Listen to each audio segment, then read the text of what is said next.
Tip I chi fan hyn.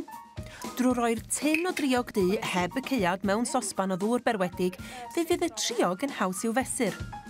Sean yn amlwg wedi darllen y cyfarwyddiadau. Dwi ddim yn siŵr be mae Lloyd wedi darllen. The cement. Hidlwch y blawd. Be yw hidlwch? Sif? Hidlwch. Hidlwch. Magic dust. Na. Ar ôl ychwanegu'r sbeis, gratiwch nutmeg at y cynnwys. A wedyn mewn cwpan, ni'n mynd I rhoi bach o llaeth a llwyed o bicarb.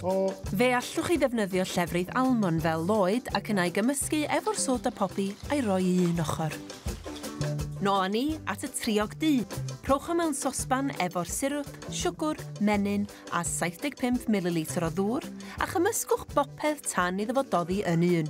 Reit, ma'n barod. Edrych sticky. Syth mewn i'r blawd.